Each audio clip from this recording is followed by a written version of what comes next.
معزز خواتین، السلام علیکم ورحمۃ اللہ وبرکاتہ۔ نحمده ونصلی علی رسولہ الکریم، اما بعد فاعوذ باللہ من الشیطان الرجیم، بسم اللہ الرحمن الرحیم، رب اشرح لی صدری ویسر لی امری واحلل عقدۃ من لسانی یفقہوا قولی۔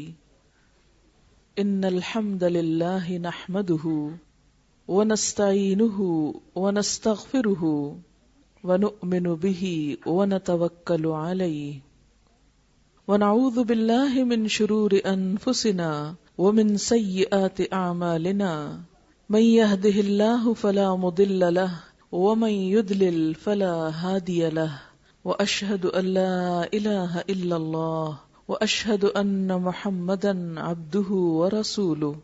یا ایہا الذین آمنوا اتقوا اللہ حق تقاتہ ولا تموتن الا وانتم مسلمون۔ یا ایہا الناس اتقوا ربکم الذی خلقکم من نفس واحدۃ وخلق منها زوجہا وبث منہما رجالا کثیرا ونساء واتقوا اللہ الذی تساءلون بہ والارحام ان اللہ کان علیکم رقیبا۔ یا ایہا الذین آمنوا اتقوا اللہ وقولوا قولا سدیدا یصلح لکم اعمالکم ویغفر لکم ذنوبکم ومن یطع اللہ ورسولہ فقد فاز فوزا عظیما۔ بے شک تعریف اور حمد و ثنا اللہ کے لیے ہے، ہم اسی کی تعریف کرتے ہیں، اسی سے مدد چاہتے ہیں، اور اپنے نفس کی برائیوں اور اپنے اعمال کی برائیوں سے اپنے آپ کو اللہ کی پناہ میں دیتے ہیں۔ جس کو اللہ ہدایت دے اس کو کوئی بھٹکا نہیں سکتا، اور جسے وہ بھٹکا دے اسے کوئی ہدایت نہیں دے سکتا۔ اور میں گواہی دیتی ہوں کہ اللہ کے سوا کوئی معبود نہیں، اور یہ کہ محمد صلی اللہ علیہ وسلم اللہ کے بندے اور اس کے رسول ہیں۔ اے لوگو جو ایمان لائے ہو، اللہ کا تقوی اختیار کرو جیسا کہ اس کے تقوی کا حق ہے، اور تمہیں موت نہ آئے مگر اس حال میں کہ تم مسلمان ہو۔ اے لوگو اپنے رب سے ڈرو جس نے تمہیں ایک جان سے پیدا کیا اور اس سے اس کا جوڑا بنایا، اور ان دونوں سے بہت سے مرد اور عورتیں دنیا میں پھیلا دیے۔ اپنے پالنے والے کی ناراضگی سے بچو جس کا نام لے کر تم ایک دوسرے سے اپنے حقوق کا مطالبہ کرتے ہو، اور رشتہ داروں کے بارے میں خاص طور پر اللہ سے ڈرو، بے شک اللہ تمہاری نگرانی کر رہا ہے۔ اے لوگو جو ایمان لائے ہو، اللہ سے ڈرو اور سیدھی بات کہو، اللہ تمہارے اعمال کی اصلاح کر دے گا اور تمہاری غلطیوں پر معافی کا پردہ ڈال دے گا، اور جو اللہ اور اس کے رسول کی اطاعت کرے گا وہ عظیم الشان کامیابی سے ہمکنار ہوگا۔ معزز خواتین، اس وقت آپ کے سامنے میں نے خطبہ نکاح کی آیات اور ان کا ترجمہ پڑھا ہے، اور ان آیات سے ہی آپ کو اندازہ ہو چکا ہوگا کہ ان میں اللہ تعالی عین شادی کے موقع پر بار بار کس چیز کی تلقین کر رہے ہیں۔ وہ چیز اللہ کا تقوی ہے، اللہ کا ڈر، اللہ کا احساس، وہ احساس جو انسان کو تنہائی میں بھی اور سب کے سامنے اللہ کی اطاعت پر قائم رکھتا ہے، جمائے رکھتا ہے۔ یہ وہی احساس ہے جو انسان کو انسانوں کے حقوق ادا کرنے پر آمادہ کرتا ہے۔ یہ وہی احساس ہے جو انسان کو قربانی کا درس دیتا ہے۔ یہ وہی احساس اور وہی چیز ہے جو دنیا اور آخرت میں انسان کی خوشیوں اور کامیابی کی ضمانت ہے۔ تقوی کے بغیر نہ دنیا کے معاملات کی اصلاح ہو سکتی ہے اور نہ آخرت کی کامیابی ہی ممکن ہے۔ اس لیے نکاح کے موقع پر سب سے زیادہ جس چیز کا سبق سکھایا گیا وہ تقوی ہے۔ اسلام ایک مکمل ضابطہ حیات ہے، مکمل دین ہے، جو زندگی کی ابتدا سے انتہا تک ہی نہیں بلکہ اس کے بعد جو کچھ انسان کے ساتھ پیش آنے والا ہے ان سب چیزوں کا احاطہ کرتا ہے۔ اس پوری کائنات کا دین اسلام ہے۔ اسلام کا معنی ہے اپنے آپ کو اللہ کی مرضی کے حوالے کر دینا، سرنڈر کر دینا، تسلیم کر لینا، مان جانا، جو کچھ رب نے کہا ہے اسے سب سے زیادہ اہمیت دینا۔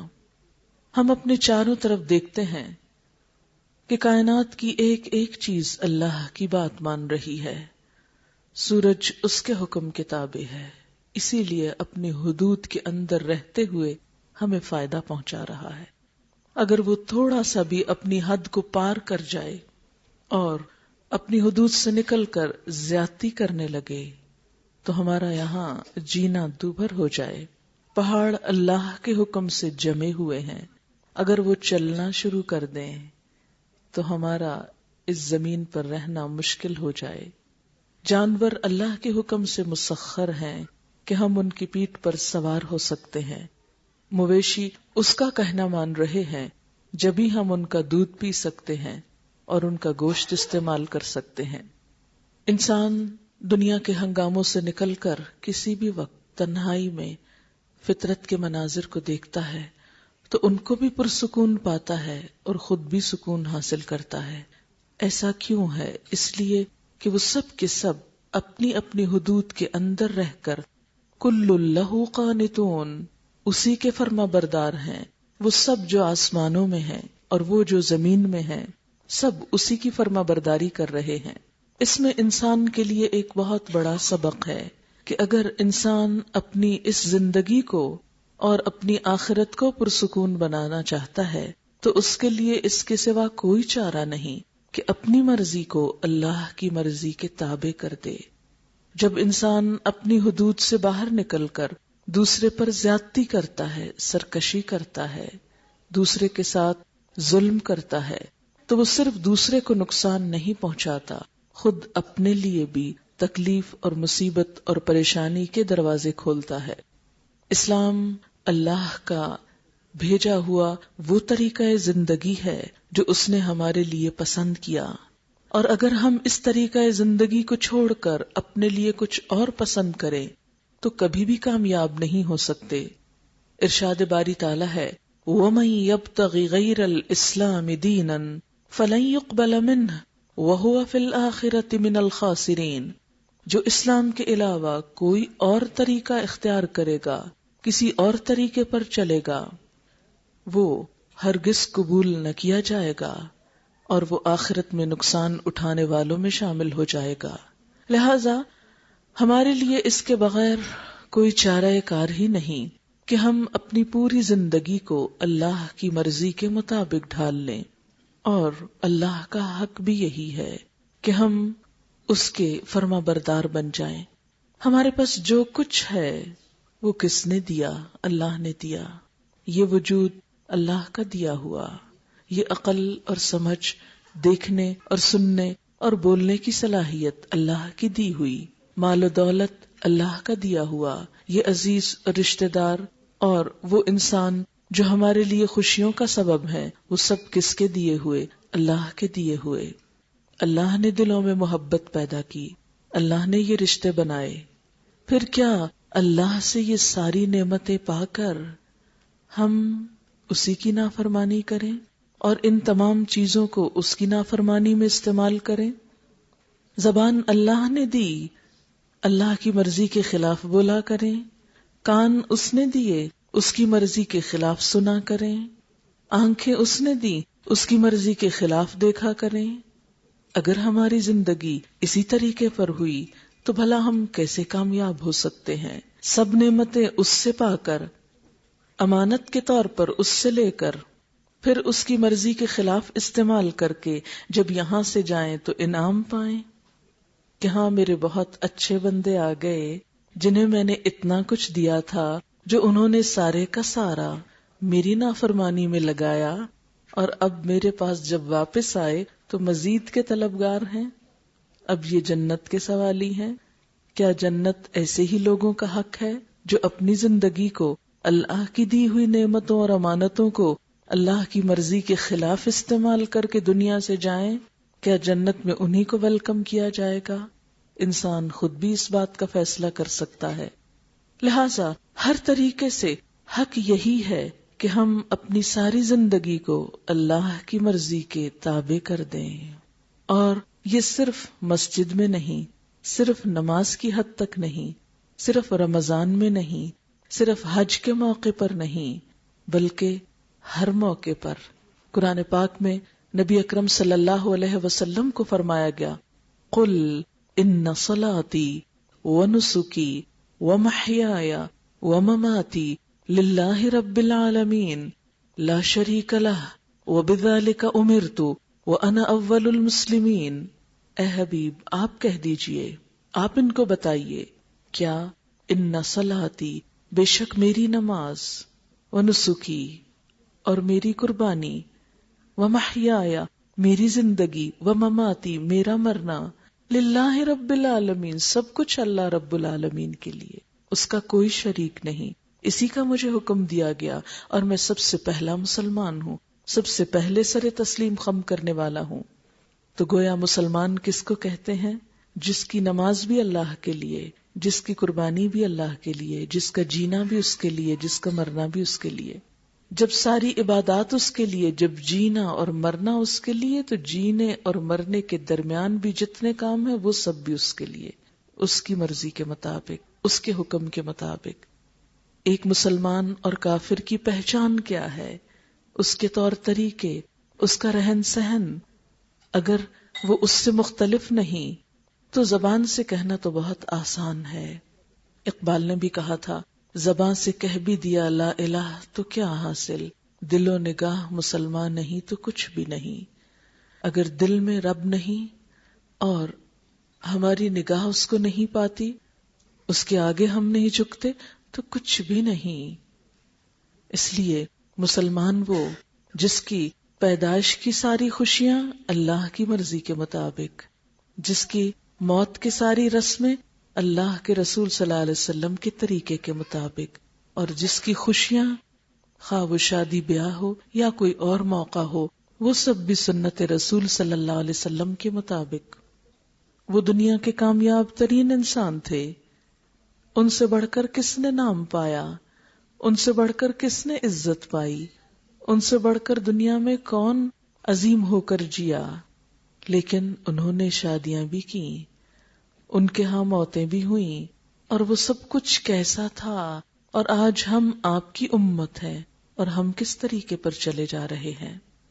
اسلام میں مرد اور عورت کا تعلق ایک نکاح کے رشتے کے اندر، ایک کانٹریکٹ کے ساتھ، کہ جس میں ایک مرد عورت کی تمام ذمہ داری کو دیکھنے والا ہو، اور اسی طرح ایک عورت صرف اس مرد کی وفادار ہو، اور باقی لوگوں سے، باقی مردوں سے جو اس کے نامحرم ہوں، ہر قسم کا جذباتی اور کسی بھی قسم کا رشتہ ختم کر دے، نہ رکھے۔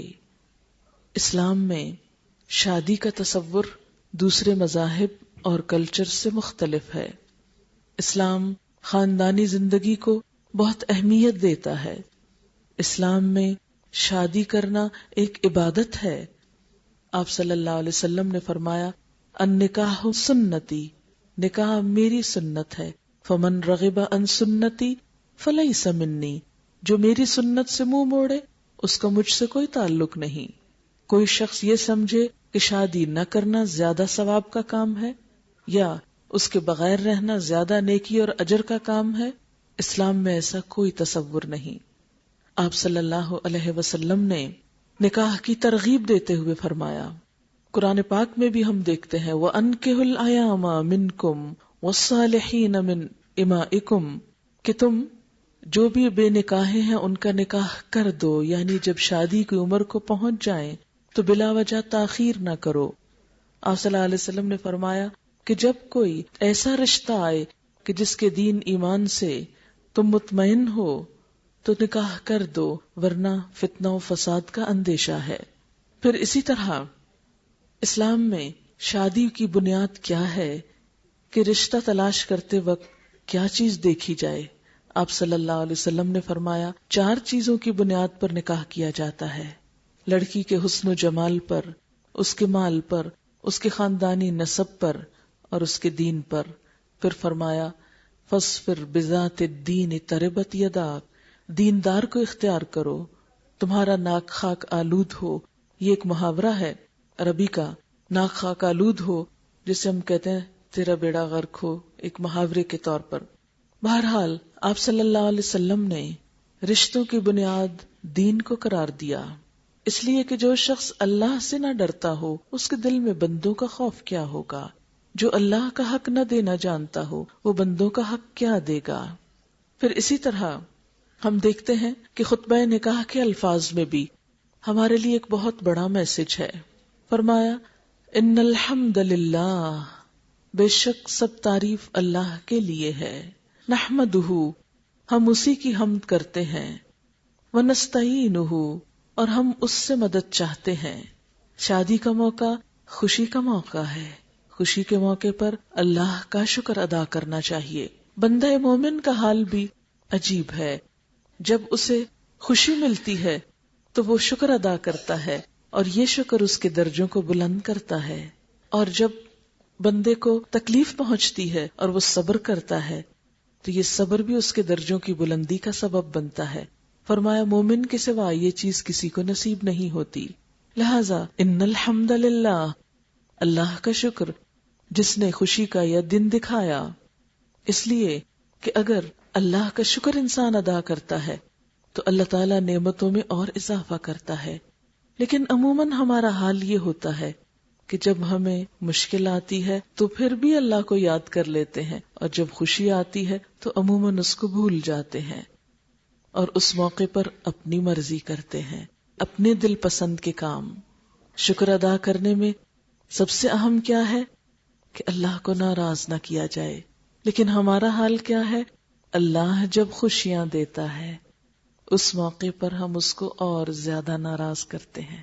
عام روزمرہ زندگی میں نماز پڑھ بھی لیں تو شادی کے دن نماز نہیں پڑھی جاتی. لو آج بھی نماز پڑھی جائے گی، اور دلہن کے لیے تو لگتا ہے نماز معاف ہو جاتی ہے کہ دلہن بھی نماز پڑھے گی، میک اپ خراب ہو جائے گا، کپڑے خراب ہو جائیں گے، اتنے بھاری ڈریس میں نماز. وہ نماز جو جان کنی کی حالت میں معاف نہیں، وہ نماز دلہن بن کے کیسے معاف ہو سکتی ہے؟ لیکن کتنے افسوس کی بات ہے کہ ہم اپنی شادی شدہ زندگی کا آغاز اللہ کی نافرمانی سے کرتے ہیں. پھر شادی کے موقع پر جو کچھ ہوتا ہے، آپ دیکھیں کہ عموماً ہمارے ہاں شادیوں کے موقع پر جس طرح ویڈیوز بنتی ہیں، شوہر بعد میں دیکھتا ہے، غیر مرد ایک ایک اینگل سے کلوز اپ میں دیکھ کے جاتے ہیں، اللہ کی ناراضگی کے سامان. پھر اس موقع پر جتنا اسراف ہوتا ہے، جتنی حدود ٹوٹتی ہیں، عام طور پر نہیں ٹوٹتی. شادی کے موقع پر انسان سب سے زیادہ زینت میں ہوتا ہے. اللہ ایمان والی عورتوں کو مخاطب کر کے کہتے ہیں وَلَا يُبْدِينَ زِينَتَهُنَّ، کہ وہ اپنی زینت کو ظاہر نہ کریں.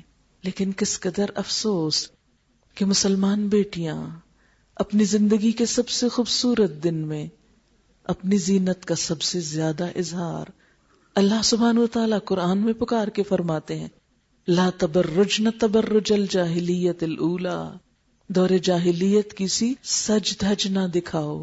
ہم بہترین سج دھج اس دن سب کے لیے کھول دیتے ہیں. وہ حسن جو صرف شوہر کے لیے ہے، وہ حسن نامحرموں کے لیے، اور وہ نامحرم جو رشتہ دار بھی نہیں، جن سے دور پار کا کوئی تعلق بھی نہیں، ان کے سامنے اللہ تعالیٰ کس قدر غضبناک ہوتے ہوں گے. ہم اپنی شادیوں کا آغاز ان چیزوں سے کرتے ہیں. پھر اس موقع پر اسراف، پھر جو مزید دوسرے لوگ شریک ہوتے ہیں. شادی کی کوئی مجلس ہو، نماز کا کوئی اہتمام نہیں ملتا. عام طور پر یوں لگتا ہے کہ جیسے آنے والوں کی بھی نماز معاف ہے، نماز کا احساس نہیں. پھر اسی طرح لباس پہننے کے موقع پر جس طرح حدود پامال ہوتی ہیں، مسلمان عورت کو کیا بتایا گیا کہ وہ ایسا لباس پہنے کہ جس سے اس کے جسم کے قابل شرم حصے جھلکے نہ، نظر نہ آئے، نہ اتنا شفاف اور سی تھرو ہو کہ سب کچھ اندر باہر نظر آ رہا ہو، اور نہ ہی وہ اتنا ٹائٹ ہو کہ ایک ایک فگر نمایاں ہو. لیکن ہم ایسے ہی موقعوں پر اپنے جسم کی بھی خوب نمائش کرتے ہیں اللہ کی ناراضگی میں. وہ رب جس نے یہ خوبصورت جسم دیے ان کو اس کی ناراضگی میں استعمال کرتے ہیں، اور پھر توقع کیا رکھتے ہیں؟ ہم سب یوں ہی جنت میں چلے جائیں گے، اللہ کو غضبناک کر کے ہم جنت کے طلبگار ہیں۔ پھر اس کے بعد فرمایا نستعینہ، ہم اس کی مدد چاہتے ہیں، ونستغفرہ، ہم اس سے بخشش چاہتے ہیں، ہم اس سے معافی چاہتے ہیں۔ من یہدہ اللہ فلا مضل لہ، جس کو اللہ ہدایت دے اسے کوئی نہیں بھٹکا سکتا۔ من یہدہ اللہ فلا مضل لہ، جسے اللہ راہ دکھا دے اسے کوئی نہیں بھٹکا سکتا۔ ہم سب کچھ جانتے ہوئے کیوں بھٹک جاتے ہیں؟ ہم سب کچھ جانتے ہوئے غلط کیوں کرتے ہیں؟ عموماً یہ کہتے ہیں اللہ ہی نہیں چاہتا کہ ہم سیدھے کام کریں۔ ہم غلطی خود کرتے ہیں، الزام دیتے ہوئے اللہ کو ہم شرماتے نہیں، ہمیں احساس نہیں ہوتا، اپنے گناہوں کا ذمہ دار اس کو قرار دیتے ہیں۔ جب ہم سے کوئی غلطی ہوتی ہے تو ہم کہتے ہیں ہماری قسمت میں یہی لکھا تھا کہ ہم یہ غلطی کریں، ہمارا تو دل ہی نہیں چاہتا ہم نماز پڑھیں۔ اگر اللہ نے ہماری قسمت میں لکھی ہوتی عبادت تو ہم کر ہی لیتے نا، اس نے لکھا ہی نہیں۔ لا علمی میں اللہ پر الزام تراشی کرتے ہوئے ڈرتے نہیں۔ جب کوئی ہمارے ساتھ زیادتی کرے تو ہم یہ کہہ کے کیوں نہیں معاف کر دیتے؟ اس کی قسمت میں لکھا تھا کہ وہ ہم کو مارے۔ اس وقت بھی یہی سوچ لینا چاہیے کہ اس کی قسمت میں تھا کہ وہ فلاں کو قتل کر دے، اس لیے اس کا تو قصور ہی نہیں، وہ تو اللہ نے لکھ دیا کہ وہ قتل کرے کسی کو۔ اللہ نے ایسا کچھ بھی نہیں لکھا کہ کوئی انسان زبردستی غلط کام کرے اور وہ سیدھا چلنا بھی چاہے تو اسے چلنے نہ دیا جائے اور کچھ فرشتے پکڑ کے اس کو غلط رستے پہ لے جائیں۔ ایسا نہیں ہوتا۔ جب آپ گاڑی چلا رہے ہوتے ہیں تو آپ اپنی مرضی سے اسٹیئرنگ موڑتے ہیں، اپنی مرضی کا موڑ کاٹتے ہیں۔ بالکل اسی طرح اس زندگی کے سفر میں آپ اپنی مرضی کے موڑ کاٹتے ہیں، اللہ کی فرما برداری یا نافرمانی کے۔ جب ہم کو پتا چل جاتا ہے کہ اس اور اس چیز میں اللہ ناراض ہے، پھر ہم عموماً کیوں بھٹکتے ہیں؟ لوگوں کو دیکھ کر، اللہ کو دیکھ کے نہیں، لوگوں کو دیکھ کر بھٹکتے ہیں۔ کسی بھی کام میں ہم کیا کرتے ہیں؟ لوگ کیا کہیں گے؟ کتنی دفعہ دن میں کہتے ہیں ہائے اللہ تعالیٰ کیا کہیں گے؟ ہم کہتے ہیں ہائے لوگ کیا کہیں گے؟ لوگ ناراض ہو جائیں گے، سب تو ایسا کرتے ہیں، فلاں کی شادی میں تو ایسا ہوا تھا، فلاں کی شادی میں تو ویسا ہوا تھا، اور اب ہم یہ کر لیں۔ ہم بھلا دوسروں کے مقابلے میں کیسے آئیں گے جب تک ہم اللہ کی نافرمانی کے کام نہ کریں؟ نہیں، اللہ کی ذات سب سے عظیم ذات ہے، اور جس چیز کو ہمارا دل چاہتا ہے وہ ہم کر گزرتے ہیں، دنیا خواہ کچھ سے کچھ کہتی رہے۔ ایک شخص جو غلط کام کرتا ہے وہ تو کبھی نہیں شرماتا کہ لوگ کیا کہیں گے، وہ کر جاتا ہے۔ لیکن ایک شخص نیک کام کرتے ہوئے کیوں شرماتا ہے؟ جو لوگ اللہ کی حدود توڑتے ہیں وہ تو نہیں شرماتے، ہمیں اللہ کی حدود قائم کرتے ہوئے شرم کیوں آتا ہے؟ اس لیے ہماری زندگی میں اللہ کی ذات کا وہ مقام نہیں رہا۔ ہم نماز میں کہتے تو ہیں اللہ اکبر، لیکن وہ کھوکھلا ہے اللہ اکبر، اس کا معنی نہیں سمجھتے۔ واقعی اللہ اکبر، اللہ سب سے بڑا ہے؟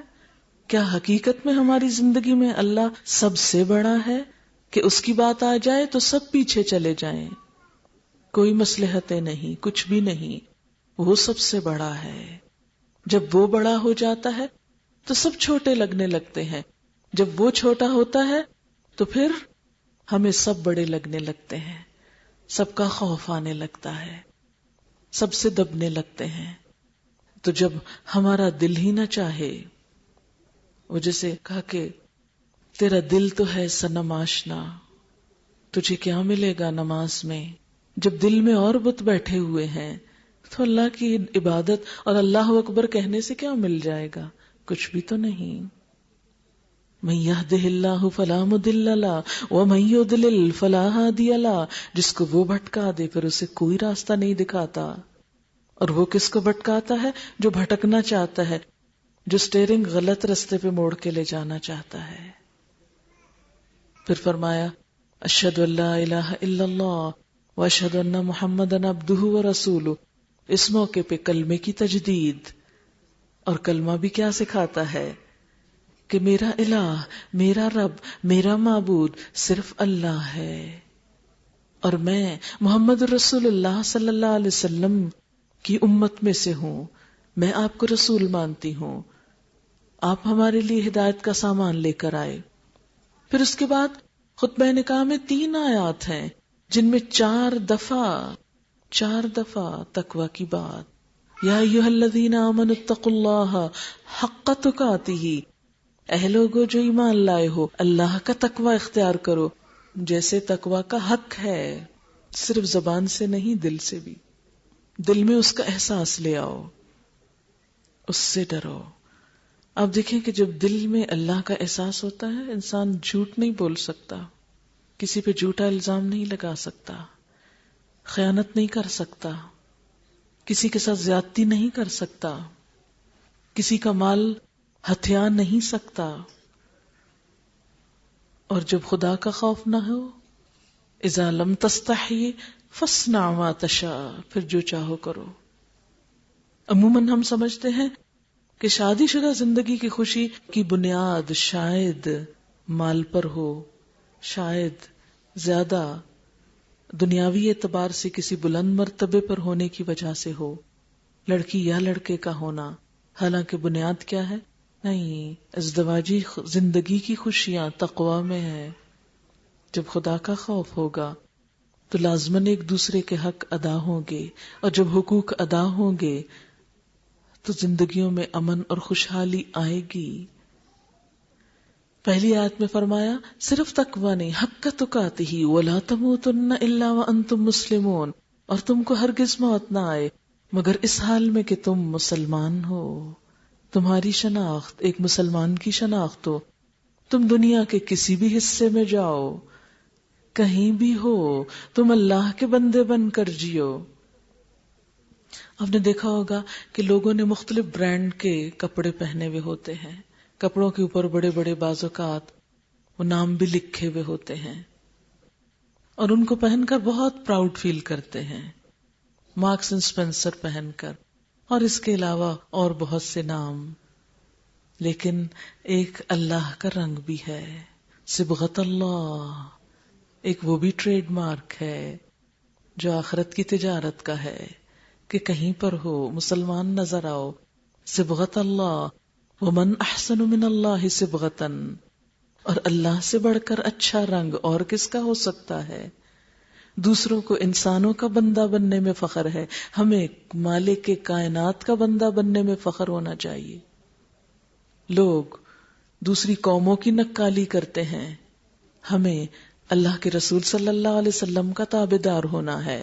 ہمارے لیے فخر اس میں ہے کہ ہم اس کائنات کے سب سے بڑے انسان کے طریقوں میں اپنے آپ کو ڈھال رہے ہیں۔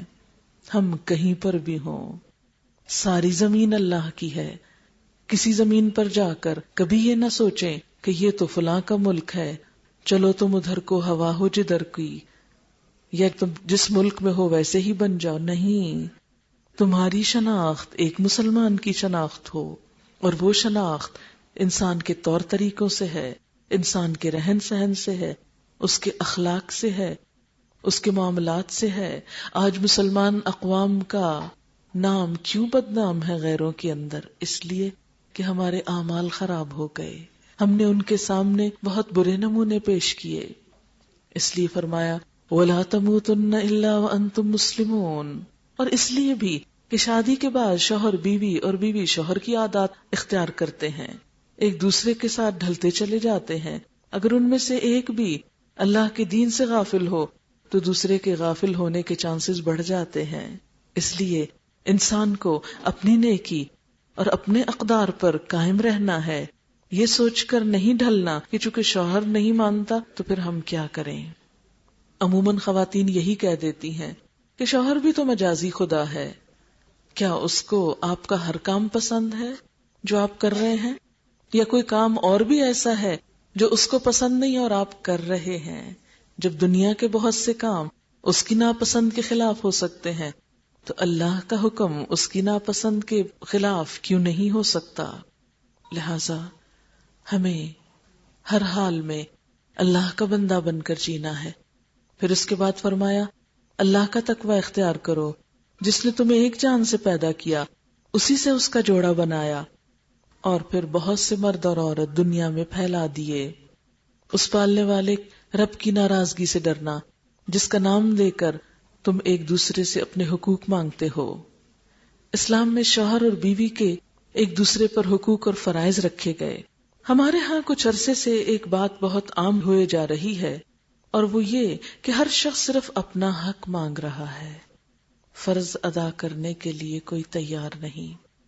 ہر شخص لینے والا بننا چاہتا ہے، دینے والا نہیں۔ اور جب سے یہ وبا عام ہوئی ہے، خوشیاں ختم ہوتی چلی جا رہی ہیں، کیونکہ اللہ نے خوشیوں کو دینے میں رکھا ہے، لینے میں نہیں رکھا۔ جب آپ دینے والے ہوتے ہیں تو آپ حقیقی سکھ پاتے ہیں، اور جب آپ لینے والے بن جاتے ہیں تو آپ کی زندگی پریشان ہو جاتی ہے۔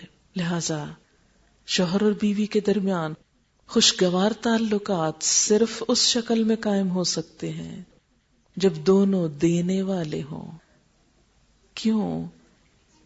اس لیے نہیں کہ دوسرا خوش ہو، اس لیے کہ میرے رب کا حکم ہے کہ دو۔ مثلا شوہر کے اوپر فرض کیا ہے؟ وَعَاشِرُوهُنَّ بِالْمَعْرُوفِ، بیویوں سے بھلے طریقے سے زندگی بسر کرو۔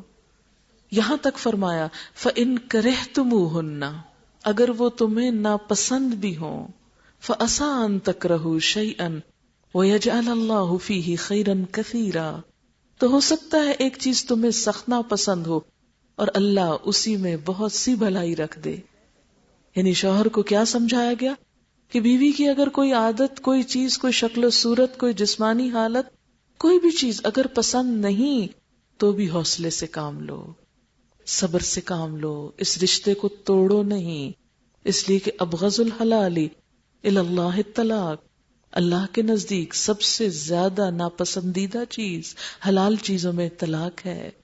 اگرچہ اس کی رخصت رکھی گئی، اجازت رکھی گئی، لیکن سخت ناپسندیدگی کے ساتھ۔ اس لیے شوہر کو کیا فرمایا؟ کیونکہ نکاح کی گرہ اس کے ہاتھ میں ہے کہ چھوٹی چھوٹی باتوں پر طلاق مت دے ڈالو، اگر ناپسند بھی ہو تو بھی صبر کرو، تو بھی اس کا خیال رکھو، تو بھی نبھانے کی فکر کرو۔ اور پھر بیوی کا نان نفقہ، اس کی خوراک، اس کی رہائش، اس کی ضروریات، یہ شوہر کے ذمہ ہے، اور اس کے بارے میں اس سے پوچھا جائے گا۔ حدیث پاک میں ہے کہ 1 دینار وہ ہے جو تم اللہ کی راہ میں خرچ کرتے ہو، ایک وہ ہے جو تم اپنے بیوی بچوں پہ خرچ کرتے ہو۔ تو اجر و ثواب کے اعتبار سے وہ دینار کہیں بہتر ہے جو تم اپنے بیوی بچوں پہ کرتے ہو، کیونکہ وہ فرض ہے۔ باہر دینا تو نفل ہے، صدقہ ہے، لیکن بیوی اور بچوں کو دینا فرض میں آتا ہے، اور فرض ادا کرنے کا اجر و ثواب کہیں زیادہ ہوتا ہے۔ پھر اسی طرح شوہر کی ذمہ داری ڈالی گئی کہ وہ بیوی بچوں کے دین ایمان کا بھی خیال رکھے۔ ارشاد باری تعالی ہے، یا ایھا الذین آمنوا قوا انفسکم واہلیکم نارا، اے لوگو جو ایمان لائے ہو، بچاؤ اپنے آپ کو اور اپنے گھر والوں کو آگ سے۔ پھر اسی طرح شوہر کی ذمہ داری ڈالی گئی کہ وہ بیوی کے ساتھ اچھے اخلاق سے پیش آئے۔ فرمایا تم میں سب سے زیادہ کامل ایمان والے وہ ہیں جو اپنی بیویوں کے حق میں اچھے ہیں۔ سب سے زیادہ اخلاق کا معیار بیوی کے ساتھ خوش اخلاق ہونا قرار پایا۔ فرمایا سب سے زیادہ کامل ایمان والے وہ ہیں جن کے اخلاق اچھے ہیں، اور سب سے بہترین اخلاق اس کا اچھا ہے جو اپنی بیوی کے ساتھ اچھا ہے۔ ہمارے ہاں تو عموماً کہتے ہیں زن مرید ہے، ہر بات بیوی کی مانتا ہے اور بیوی کے ساتھ بہت اچھا معاملہ کرتا ہے، جیلسیز شروع ہو جاتی ہے نا، لہٰذا شوہر کو پرووک کرتے رہتے ہیں کہ کسی طرح یہ بیوی کی بات نہ سنے۔ لیکن آپ صلی اللہ علیہ وسلم نے اخلاق کا معیار ہی بیوی کے ساتھ حسن اخلاق کو قرار دیا، کیونکہ باہر تو اخلاق ایک مجبوری ہے، اگر آپ اپنے کولیگز کے ساتھ اچھا اخلاق نہیں رکھتے تو وہ آپ کو چھوڑ دیں گے، وہ آپ کی عزت نہیں کریں گے، لیکن بیوی کا کیونکہ مقام کچھ کمزور ہوتا ہے، اس لیے وہاں پر انسان سوچتا ہے یہ میرا کیا بگاڑ لے گی اگر میں نے اس کے ساتھ بد اخلاقی کی، اس لیے خاص طور پر اس کی تلقین کی گئی۔ پھر فرمایا کہ حسن ظن رکھو، اچھا گمان رکھو، اس لیے کہ اعمال گمان کی پیداوار ہوتے ہیں۔ اگر زندگی کی ابتدا بدگمانی سے ہو تو انسان کے تعلقات کبھی بھی اچھے نہیں ہو سکتے۔ آپ نے دیکھا ہوگا کہ جو سوچ ہوتی ہے انسان کی وہی عمل ہوتا ہے انسان کا. پہلے سوچ ہوتی ہے پھر عمل ہوتا ہے. اگر انسان کی سوچ اچھی ہو، عمدہ ہو، تو عمل لازماً اچھا ہوگا. اور اگر سوچ میں خلل ہو، انسان شیطان کے وسوسوں کا شکار ہو جائے، تو عمل میں کبھی اصلاح نہیں ہو سکتی. آپ صلی اللہ علیہ وسلم نے فرمایا کہ ہر روز شیطان کا دربار لگتا ہے، اور اس میں وہ سب شیطانوں سے پوچھتا ہے. یعنی ابلیس جو ہے اس کا ایک دربار لگتا ہے، اور سارے بھٹکانے والے شیطان اس کے پاس حاضری دے کے اپنی رپورٹ پیش کرتے ہیں. وہ ان سے پوچھتا ہے سب سے بڑا کارنامہ کس نے کیا. ایک کھڑا ہوتا ہے کسی بہت بڑے غلطی کا ذکر کرتا ہے، میں نے فلاں سے چوری کروا دی، فلاں سے زنا کروایا، فلاں سے یہ کروایا. وہ کہتا ہے کچھ نہیں کیا، کچھ نہیں کیا، کچھ نہیں کیا. پھر ایک شیطان آتا ہے اور کہتا ہے میں نے شوہر اور بیوی میں پھوٹ ڈلوا دی، دونوں کے تعلقات بگاڑ دیے. وہ کہتا ہے شاباش، تم نے سب سے اعلیٰ کام کیا. اور وہ اس کے سر پہ تاج پہناتا ہے کہ دنیا کا بدترین کام شوہر اور بیوی کے تعلقات خراب کرنا. وہ کوئی بھی ہو، خواہ وہ ساس ہو، خواہ وہ کوئی اور انسان ہو، خواہ وہ کوئی بھی انسان ہو. اور ہوتا کیا ہے، شیطان آتا ہے، وسوسہ ڈالتا ہے. مثلا ساس کے دل میں وسوسہ ڈالتا ہے دیکھو تمہاری بہو تو سارا دن آرام کرتی رہتی ہے اور تم اس عمر میں بھی کام کرتی رہتی ہو. دیکھو اس کو تو کپڑے پہننے سے ہی فرصت نہیں، دیکھو اس کو تو پکانے کا ہی ڈھنگ نہیں آتا، دیکھو اس کو تو کوئی طور طریقہ، اس کو تو بات کرنے کا ڈھنگ نہیں آتا. اب آپ خود سوچیں کہ ایک میچور خاتون کہاں اور ایک چلبلی لڑکی کہاں، جس نے ابھی زندگی کی کوئی تلخی نہیں دیکھی، کوئی ٹریننگ ہی حاصل نہیں کی، ابھی تو پکانا ہی نہیں سیکھا، ابھی تو گھر کا رکھ رکھاؤ ہی نہیں سیکھا. اور خاص طور پر ہمارے کلچر میں جہاں لڑکیوں کو پڑھنے سے ہوش نہیں آتی کہ شادیاں ہو جاتی ہیں، وہاں انہوں نے گھرداریاں کہاں کی ہوتی ہیں. تو ان سے وہ توقع رکھنا جو کئی سال سے ایک عورت اس گھر کے نظام میں بہتری لائی ہوئی ہے. آپ دیکھیں کہ ساس جو ہے اس گھر میں کئی سالوں سے، کم از کم 20-25 سالوں سے تو ہوتی ہے، تبھی بیٹا اتنا بڑا ہوتا ہے کہ شادی کے قابل ہو. اب ایک خاتون جو 25 سال سے ٹرینڈ ہے اس گھر کو چلانے میں، اور ایک لڑکی جس کو 25 دن نہیں ہوئے، ان کا مقابلہ کہاں سے ہوگا؟ لیکن شیطان وسوسے ڈالتا چلا جاتا ہے اور کڑھن اور جلن اور تکلیف پیدا کرتا ہے. لہٰذا وہ جلن دل سے پھٹ کے زبان پہ آتی ہے، اشاروں کنایوں سے بات شروع ہوتی ہے، پھر تانوں پہ آ جاتی ہے، اور پھر لڑائی جھگڑوں پہ آ جاتی ہے، اور پھر ڈائریکٹ کرنے کی بجائے انڈائریکٹلی بیٹے کو اکسایا جاتا ہے. اسی طرح وہ بیوی کے دل میں آ کے وسوسے ڈالتا ہے شیطان کہ دیکھو تمہارے ساتھ بڑا ظلم ہو رہا ہے. وہ کہتا ہے اپنی ساس کو کمپیئر کرو ماں کے ساتھ، اور شوہر کو کمپیئر کرو باپ کے ساتھ. اور پھر وہ کہتا ہے تمہارا باپ تو اتنا اچھا تھا کہ ایک اشارہ ہی کافی ہوتا تھا، اور یہ دیکھو روز وعدہ کرتا ہے اور چیز لا کے نہیں دیتا. کبھی کوئی لڑکی شوہر کو باپ سے کمپیئر نہ کرے، وہ کبھی کامیاب نہیں ہو سکتی. باپ باپ ہوتے ہیں، ان کے سامنے ہم جنم لیتے ہیں، ہم ان کی اولاد ہوتے ہیں.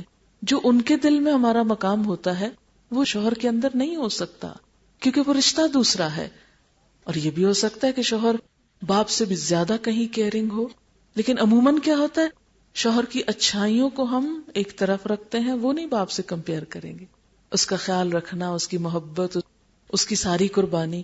اب آپ دیکھیں کہ ہمارے ہاں لڑکی کی سچویشن کو بہت پیتھیٹک بنا دیتے ہیں، ہائے بیچاری گھر چھوڑ گئی، ہائے بیچاری میکا چھوڑ گئی، اور معلوم نہیں کیا کیا وہ راگ بنائے ہوئے ہیں کہ جس سے خوب لڑکیوں کو رلایا جاتا ہے کہ تم تو بہت ہی مظلوم ہو جس سے سب کچھ چھن گیا. حالانکہ یہ نہیں دیکھتے کہ وہ لڑکا، وہ ماں جس نے ایک بیٹا پیدا کیا، پالا پوسا بڑا کیا، اس کو پڑھایا لکھایا، اس کو کمانے کے قابل بنایا، پھر اس نے گھر بنایا، سب کچھ، اور پلی پلائی ایک لڑکی کو وہ سب کچھ حوالے کر دیا، یعنی وہ ایک باہر سے آنے والی کو وہ سب کچھ دے دیا. تو جس ماں نے اپنا بیٹا دے دیا، اس سے بڑی اور کیا قربانی مانگی جائے گی؟ لہٰذا کبھی بھی ایک بہو کو یہ نہیں سوچنا چاہیے کہ میری ساس نے مجھے وہ نہیں دیا، یہ نہیں پوچھا، وہ خیال نہیں رکھا. ان وسوسوں سے تعلقات خراب ہوتے ہیں، اس سے بگاڑ آتا ہے، اس سے تعلقات کی کبھی اصلاح نہیں ہو سکتی. تعلقات خراب کرنے والے سارے وسوسے دراصل شیطان کی پیداوار ہوتے ہیں، اور ہم کبھی بھی ان کے بارے میں متنبہ نہیں ہوتے. ایمان والوں کی صفت بتائی گئی، اذا مسہم طائف من الشیطان تذکروا فاذا هم مبصرون، کہ جب انہیں شیطان کا کوئی وسوسہ چھو جاتا ہے تو یکایک ہوش میں آ جاتے ہیں اور وہ دیکھنے لگتے نہیں نہیں یہ ایسے نہیں ہو سکتا. لیکن عموماً جب ہمارے اندر تقویٰ نہیں ہوتا ہم شیطان کے وسوسے کو پہچان ہی نہیں سکتے. اس گمان کو یقین بناتے ہیں اور یقین بنا کر پورے کانفیڈنس سے اس غلط بات کو پھیلانا شروع کر دیتے ہیں، حتیٰ کہ وہ ہر زبان پہ عام ہو جاتی ہے. پھر وہ سارے ہمیں ایک گواہی میسر کرتے ہیں اور ہم اپنے آپ کو ایک غلط طریقے پہ ڈال لیتے ہیں، اور اس طرح بسا اوقات زندگی جہنم بن کے رہ جاتی ہے. تو یاد رکھیں کہ یہ سب سے بڑی ابلیسی کوشش ہے، شوہر اور بیوی کے تعلقات کو خراب کرنا، خواہ وہ کوئی اور عورت ہو جو کسی عورت دوسری کا گھر خراب کر رہی ہو. بسا اوقات ساس اور بہو کی بہت اچھی بن رہی ہے، شوہر اور بیوی کی بہت اچھی بن رہی ہے، لیکن ایک اور عورت شوہر اور بیوی کے درمیان ٹپک پڑی ہے، جو عام طور پہ ہمارے معاشرے میں ہو رہا ہے. اور یہ ظلم بھی عورت عورت پہ ڈھا رہی ہے، جو گھروں کو برباد کر رہی ہے. شوہر اپنے بچوں کو، اپنی بیوی کو، باپ اپنے بچوں کو بھلا کے ایک اور عورت کے عشق میں گرفتار ہو کر اپنی ساری ذمہ داریوں سے غافل ہے. یہ چیز بھی بچوں اور بیوی کا مستقبل تباہ کر کے رکھ دیتی ہے.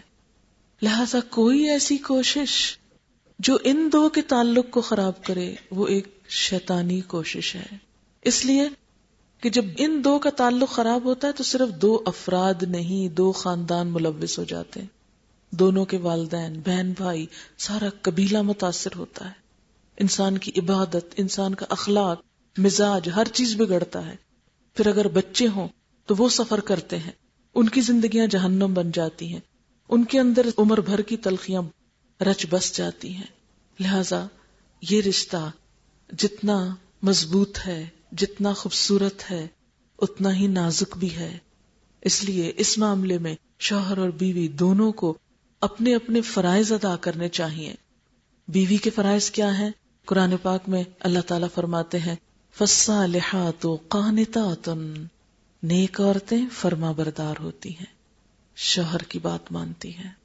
یہاں تک فرمایا گیا کہ عورت شوہر کے معاملے میں کسی دوسرے کی بات نہ مانے. قیامت کے دن عورت کا حساب کس چیز میں ہوگا کہ وہ شوہر کی کتنی اطاعت گزار تھی، شوہر کی بات کتنی ماننے والی تھی. اور ایک گھر کی خوشی قائم ہی اس بنیاد پر ہوتی ہے. اللہ نے یہ ذمہ داری ڈالی، کسی انسان کے لیے نہیں. بعض باتیں ہمارے نفس کے بڑے خلاف جاتی، ہمارا دل نہیں چاہتا، ہمارا موڈ نہیں ہے، لیکن اللہ کا حکم ہے نا، موڈ نہیں بھی ہے تو بھی شوہر کی بات ماننی ہے، کیونکہ اللہ کا حکم ہے. یہ حق شوہر کو اللہ نے دیا ہے، اس نے خود نہیں اپنے لیے بنایا، اور اسی میں ہمارا فائدہ ہے. عموماً عورتیں شوہروں کی طرف سے غافل ہوتی، ہم اس میں مصروف ہیں، ہم اس کام میں لگے ہوئے ہیں، اور ان کے پاس وقت نہیں ہے شوہروں کے لیے. لہذا جب شوہر اور طرف متوجہ ہو جاتے ہیں پھر مصیبت عورت ہی کے گلے میں آتی ہے.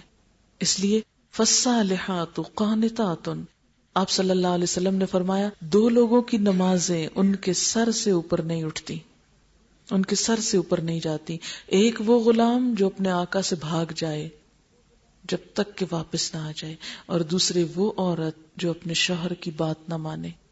پڑھیں آپ نمازیں لیکن اللہ کے ہاں قبول نہیں، کیونکہ آپ شوہر کی بات نہیں مانتے. جس چیز کو شوہر کہے چھوڑ دو سوائے اس کے کہ وہ اللہ کی نافرمانی کا کام ہو. کہ وہ کہے نماز نہ پڑھو تو آپ کہ میں نماز نہیں پڑھتی، نہیں، وہ تو آپ نہیں چھوڑ سکتے. ایک مرتبہ حضرت فاطمہ حضرت علی رضی اللہ تعالیٰ عنہ سے ناراض ہو کر آپ صلی اللہ علیہ وسلم کے پاس آ گئی، تو آپ نے فرمایا نہیں فاطمہ تم واپس جاؤ، اور جب تک اپنے شوہر کو راضی نہ کرو تم یہاں نہیں آ سکتی. یعنی شادی کے بعد والدین کا حکم سیکنڈری ہو جاتا ہے اور شوہر کا نمبر 1 ہو جاتا ہے، اور اسی میں ایک گھر کی بھلائی اور فلاح اور اصلاح ہے. اور اس کی حکمتیں وہ مالک ہی جانتا ہے جس نے یہ ذمہ داری ہم پہ ڈالی ہے. فالصالحات قانتات، اور قنوت میں عاجزی بھی ہے، دوام اطاعت بھی ہے. عاجزی یعنی شوہر کے مقابلے میں سرکشی نہیں، نہ زبان سے سرکشی نہ رویے سے سرکشی.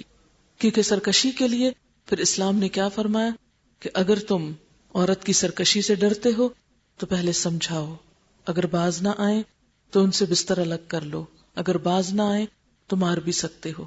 یہ اللہ نے شوہر کو اس لیے حق دیا تاکہ گھر ٹوٹنے سے بچے. اور پھر دوسری طرف حافظات للغیب بما حفظ اللہ، حفاظت کرنے والیاں ہیں غائبانہ طور پر ان چیزوں کی جس کی حفاظت کا اللہ نے نگران بنایا ان کو.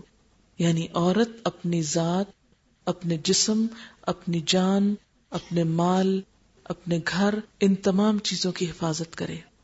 یعنی وفاداری بھی ہو شوہر سے، یہ نہیں کہ شادی ایک مرد سے ہے اور تعلق چھپا کسی اور مرد سے، جس طرح آج کل ہمارے معاشرے میں اس کو ماڈرنزم کے نام پر جائز قرار دے دیا گیا ہے، اور اس سے سخت خرابیاں معاشرے کے اندر پیدا ہو رہی ہیں. ابھی کہتے کہ لوگ اتنا بھی کیا ریجڈ، یہ مغرب کا فلسفہ ہے، ہماری مسلمان سوسائٹی کا فلسفہ نہیں ہے کہ شادی کہیں ہو اور تعلق کہیں اور، ہرگز نہیں. اسلام اس کو قبول نہیں کرتا. پھر اس کے بعد رازوں کی حفاظت. آپ صلی اللہ علیہ وسلم نے شوہر اور بیوی کی انتہائی ذاتی اور نجی گفتگو کو کہیں اور ذکر کرنے سے منع کیا ہے، اسے فحاشی سے تعبیر کیا ہے. یعنی شوہر اور بیوی کا جو خاص تعلق ہے اس کے حوالے سے کوئی بات کہیں سہیلیوں کو نہیں بتانی چاہیے، کہیں کسی اور کے سامنے اس کا ذکر نہیں ہونا چاہیے، اس سے منع کیا گیا ہے. پھر اسی طرح مال کی حفاظت، بچوں کی حفاظت، کیونکہ وَالْمَرْأَةُ رَاعِيَةٌ فِي بَيْتِ زَوْجِهَا وَمَسْئُولَةٌ عَنْهَا، عورت اپنے شوہر کے گھر میں نگران ہے اور اس سے اس کی رعایا کے بارے میں سوال ہوگا. یعنی عورت کی نگرانی کس پر ہے؟ اس کے بچوں پر. بچوں کی تعلیم، تربیت، اخلاق، ان کی اچھائیاں برائیاں، اس میں عورت شریک ہے، ذمہ دار ہے، اور قیامت کے دن اس سے حساب ہوگا کہ اس نے بچوں کی تعلیم و تربیت میں اپنا فرض کتنا پورا کیا، اس ذمہ داری کو کتنا نبھایا. اور پھر عورت کی ذمہ داری کیا کہ وہ اپنے شوہر کے لیے آرائش و زیبائش کا بھی اہتمام کرے. عموماً ہم زمانے بھر کے لیے سجتے بنتے ہیں. آپ نے دیکھا ہوگا کہ خواتین جب بازار جانے لگتی خوب سج بن کے جاتی، لیکن جب گھر میں شوہر آتا ہے تو کام کر کے تھکی ہاری میلے کچالے کپڑے پہنے اس کے ساتھ اس کا استقبال کرتی ہیں. جہاں اللہ نے منع کیا وہاں پوری زیب و زینت ہے، اور جہاں کرنے کو کہا وہاں اس کا اہتمام ہی کوئی نہیں. بہت سے شوہر اور بیوی کے تعلقات اس معاملے میں بھی خراب ہوتے ہیں. میرے پاس بے شمار لوگ اپنے مسائل جب لے کر آتے ہیں تو اس میں ایک فیکٹر جو میں نے نوٹ کیا وہ یہ کہ عورتیں اپنی ہائیجین اور اپنی پرسنل زیب و زیبائش کا خیال نہیں رکھتی، اور اس سے تعلقات میں خرابی واقع ہوتی ہے. اسلام میں زینت عورت کا حق ہے، لیکن سب سے بڑی زینت اس کے شوہر کے لیے. پھر اسی طرح عورت کی ذمہ داری ڈالی گئی کہ وہ اپنے شوہر کے ساتھ خیر خواہی کا معاملہ کرے، اس کی عزت اور احترام کرے. اگر دونوں فریقین، اب دیکھیں کہ تالی ایک ہاتھ سے نہیں بجتی، اچھے تعلقات میں اور خراب دونوں تعلقات میں دونوں ہی فریق برابر کے شریک ہوتے ہیں. کچھ کمی بیشی ہو سکتی. آپ دیکھیں کہ جیسے ایک تالی ہے نا، اگر آپ تالی مارے اور آگے دوسرا ہاتھ نہ ہو تو تالی بج ہی نہیں سکتی. لیکن اگر ایک ہاتھ آپ لا رہے ہیں اور دوسرا سامنے آئے گا تبھی تالی بجے گی اور شور ہوگا اور سب بھی سنیں گے، سب تک بات پھیلے گی. تو اسی طرح جب کوئی خرابی ہوتی ہے تو صرف ایک طرف کا قصور نہیں ہوتا. اور یہاں پر کیا ہے، اسلام اس کا حل کیا پیش کرتا ہے کہ دونوں اپنی اپنی غلطی کا اعتراف کریں، اپنی اپنی غلطی کو محسوس کریں اور اس کی اصلاح کریں اور سیکریفائس کریں. آپ دیکھیں کہ خاص طور پر عورت کی زندگی میں قربانی کی بہت اہمیت ہے. عورت جب تک قربانی نہیں کرتی نسلیں بہترین طریقے سے پروان نہیں چڑھ سکتی. اس لیے ہم سب کے لیے یہ لازم ہے کہ ان تمام فرائض کو یہ سمجھ کے نہ ادا کریں کہ یہ کیا مجھے مصیبت ڈال دی گئی، میں ہی آخر کیوں قربانی کا بکرا. کیونکہ اکثر خواتین کہتی ہیں نا کہ عورتیں ہی کیوں قربانی کا بکرا، اور عورت بیچاری کا تو کوئی اپنا گھر ہی نہیں، اس لیے کہ وہ پہلے ماں باپ کے گھر ہوتی ہے، پھر شوہر کے گھر ہوتی ہے، پھر خدا نخواستہ شوہر نکال دے تو پھر کسی اور کے گھر ہوتی ہے. آپ دیکھیں کہ ایکسیپشنل کیسز میں ہوتا ہے. جب تک ماں باپ کے گھر ہوتی ہے اللہ تعالیٰ نے اس کے بہت حقوق رکھے ہیں بیٹی کی حیثیت میں. آپ صلی اللہ علیہ وسلم حضرت فاطمہ کے ساتھ کیا معاملہ کرتے تھے ہم سب جانتے ہیں. جب بیوی بن کر جاتی ہے تو کیسے اس کا گھر وہ اپنا نہیں ہوتا، شوہر بیچارہ تو کمانے میں ہی لگا ہوتا ہے. ہمارے گھروں کے معاملات کس کی مرضی سے طے پاتے ہیں؟ اگر ہم سب انصاف کی بات کریں، گھروں کا رکھ رکھاؤ، ڈیکوریشن، سجانا، بنانا، بنوانا، اٹھوانا، رکھنا، پردوں کے رنگوں کا انتخاب کس نے کیا، صوفوں کے ڈیزائن کا انتخاب کون کرتا ہے، کارپیٹس کس کی مرضی سے بچھتے ہیں، کس کمرے میں کون سا ڈیکوریشن پیس کہاں رکھا جائے گا، کس شادی میں کیا پہنا جائے گا، شوہر تک کے کپڑے تو آپ سلواتے ہیں. پھر کہتے ہیں کہ ہمارے کوئی ٹھکانہ ہی نہیں اور کوئی حقوق ہی نہیں. شادی میں کیا خرچ ہوگا، کیا پہنا جائے گا، کتنا زیور بنے گا، یہ سب سلیکشن کس کی ہوتی ہے؟ اگر آپ کہیں کہ عورت کی تو کوئی حصہ ہی نہیں، تو یہ بازار کس سے بھرے ہوئے ہیں؟ ہر چیز میں عورت کا عمل دخل ہے. وہ یہاں تک طے کرتی ہے کہ شادی میں پکے گا کیا، بلایا کس کو جائے گا، کارڈ تک تو وہ بیٹھ کے لکھتی ہے، مہمان اس کی مرضی سے طے پاتے ہیں. ان ساری چیزوں میں، گھریلو معاملات میں ہماری عورت جتنی خود مختار ہے اور جتنی اس کی آزادی ہے اتنی شاید ہی مرد کی ہو. وہ سارا سارا دن خون پسینے کی کمائی کر کے عورت کے پاس لے آتے ہیں اور عورت اپنی مرضی کے مطابق اس کو استعمال کرتی ہے اور سب کچھ پا کر بھی پھر ناشکری کرتی ہے. آپ صلی اللہ علیہ وسلم نے فرمایا اپنے شوہروں کی ناشکری سے بچو، میں نے تمہاری اکثریت کو جہنم میں دیکھا ہے 2 وجہ سے، ایک زبان کا غلط استعمال اور دوسرے شوہروں کی ناشکری. آپ صلی اللہ علیہ وسلم نے فرمایا کہ تم میں سے ایک دنوں اپنے ماں باپ کے گھر بن بیاہی بیٹھی رہتی ہے، پھر اللہ تعالیٰ اس کو شوہر دیتا ہے، پھر بچے دیتا ہے، پھر کبھی شوہر سے کوئی کوتاہی ہو جاتی ہے تو یہ کہہ اٹھتی ہے کہ میں نے اس گھر میں کوئی سکھ پایا ہی نہیں، میں نے تو یہاں کوئی خوشی دیکھی ہی نہیں. اور یہی ناشکری ہے کہ اچھے دنوں کو بھول جانا اور صرف ناپسندیدہ چیزوں کو یاد رکھنا. زندگی دھوپ اور چھاؤں دونوں کا مجموعہ ہے، دن اور رات دونوں ہے زندگی میں. کبھی صرف دن نہیں ہو سکتا اور کبھی رات رات بھی نہیں رہتی. ہر دن کے بعد رات آتی ہے، ہر رات کے بعد دن آتا ہے. ہر ازدواجی تعلقات میں بھی ہر جگہ دن اور رات ہے. ہر شادی شدہ جوڑے کی زندگی میں دن اور رات دونوں ہوتے ہیں. کبھی تعلقات بہت اچھے ہوتے ہیں اور کبھی موڈ بلا وجہ ہی آف ہو جاتے ہیں، بے وجہ ہی منہ بنے ہوئے ہوتے ہیں، کوئی وجہ ہی نہیں ہوتی، بس بات کرنے کو دل ہی نہیں چاہ رہا، اور پھر کچھ دنوں کے بعد پھر موڈ ٹھیک ہو جاتے ہیں. تو اس میں کیا ہونا چاہیے کہ جب بہت اچھے تعلقات ہو تو سمجھیں کہ دن ہے، روشنی ہے، خوشیاں ہیں، اور جب خراب ہو تو کہیں رات ہے، صبر سے گزار لیں، پھر دن آ جائے گا اور آتا ہے. لیکن ہم عموماً عورتیں ہم جذباتی ہوتے ہیں نا، ہم سب عورتیں، ہم سب کا یہی حال ہے. لہٰذا جب رات آتی ہے تو ہم شور مچانا شروع کر دیتے ہیں، جب دن آتا ہے تو ہم بھول جاتے ہیں کہ کبھی رات بھی تھی. تو اس لیے خواہ عیش کی حالت ہو خواہ تیش کی حالت ہو، دونوں میں ہی تقویٰ، اللہ کا ڈر، اللہ کا احساس کہ کسی پہ زیادتی نہ ہو جائے، کسی کے ساتھ ناروا بات نہ ہو جائے. مسلمان تو وہ جس کے ہاتھ اور زبان سے دوسروں کو اذیت نہ ہو. اللہ تعالی ہمیں بہترین مسلمان بننے کی توفیق عطا فرمائے. وآخر دعوانا ان الحمد للہ رب العالمین. دعا کر لیتے ہیں. سبحان اللہ والحمد للہ ولا الہ الا اللہ واللہ اکبر ولا حول ولا قوة الا باللہ العلی العظیم. اللہم صلی علی محمد وعلی آل محمد کما صلیت علی ابراہیم وعلی آل ابراہیم انک حمید مجید. اللہم بارک علی محمد وعلی آل محمد کما بارکت علی ابراہیم وعلی آل ابراہیم انک حمید مجید. ربنا آتنا فی الدنیا حسنة وفی الآخرة حسنة وقنا عذاب النار. ربنا لا تزغ قلوبنا بعد إذ هديتنا وهب لنا من لدنك رحمة إنك أنت الوهاب. ربنا هب لنا من أزواجنا وذرياتنا قرة أعين واجعلنا للمتقين إماما. ربنا لا تؤاخذنا إن نسينا أو أخطأنا. ربنا ولا تحمل علينا إصرا كما حملته على الذين من قبلنا. ربنا ولا تحملنا ما لا طاقة لنا به واعف عنا واغفر لنا وارحمنا أنت مولانا فانصرنا على القوم الكافرين. یا حی یا قیوم برحمتک نستغیث لا الہ الا اللہ انت الحلیم الکریم. سبحان اللہ رب العرش العظیم والحمد للہ رب العالمین.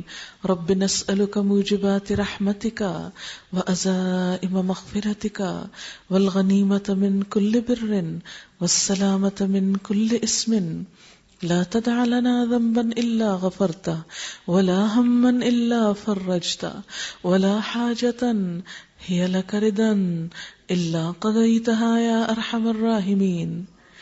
یا اللہ پاک، جو کچھ ہم نے پڑھا ہے تو اپنی رحمت سے قبول فرما، اس کے بہترین حصے پر عمل کی توفیق دے، اور جو بات آپ کو ناپسند ہوئی ہو ہمیں اس سے دور کر دے اور ہمیں سیدھا راستہ دکھا دے. یا اللہ ہماری زندگیوں کو خوشحال کر دے، ہمارے گھروں میں امن اور سکون پیدا کر دے، ہمیں اپنا اطاعت گزار اور وفادار بنا دے. یا اللہ اس شادی کو بہترین خوشگوار شادی بنا دے. یا اللہ دونوں افراد کے درمیان اور دونوں خاندانوں کے درمیان بہترین محبت پیدا کر دے، دونوں کے لیے خوشیوں کا سبب بنا دے اور ان کے خاندانوں کے لیے بھی باہم خوشیوں کا سبب بنا دے. یا اللہ انہیں دنیا اور آخرت کی کامیابی عطا فرمانا، ہر مشکل سے نجات عطا فرمانا. یا رب العالمین ہم سب کو صحت کاملہ عطا فرما. یا رب العالمین ہم سب کو گناہوں سے بچا. یا رب العالمین تو ہمارے والدین پر اپنی رحمت فرما. یا اللہ ہمیں بخش دے. یا اللہ ہمارا خاتمہ ایمان پر کرنا. یا رب العالمین بیماروں کو صحت عطا فرما، دکھی لوگوں کے دکھ دور فرما، پریشان حالوں کی پریشانی دور فرما. یا رب العالمین تو ہمیں اپنا قرب نصیب فرما. یا اللہ تمام مسلمانوں کو آپس میں اتحاد اتفاق عطا فرما. یا اللہ پاکستان کو دن دگنی اور رات چگنی ترقی عطا فرما. یا رب العالمین ہم سب کو صحیح معنوں میں اپنا اطاعت گزار بنا اور ہمارے دلوں میں اپنی محبت پیدا کر دے، اپنا تقوی پیدا کر دے، اپنا قرب عطا کر دے. ربنا تقبل منا. یا اللہ جتنے بھی حاضرین مجلس ہیں ان کے دلوں میں جو دعائیں اور نیک تمنائیں ہیں اللہ ان کو پورا کر دے. ربنا تقبل منا انک انت السمیع العلیم وتب علینا انک انت التواب الرحیم. وصلی اللہ تعالی علی خیر خلقہ محمد وعلی آلہ واصحابہ واہل بیتہ اجمعین برحمتک یا ارحم الراحمین. الہی آمین. سبحانک اللہم وبحمدک نشہد ان لا الہ الا انت نستغفرک ونتوب الیک. والسلام علیکم ورحمۃ اللہ وبرکاتہ.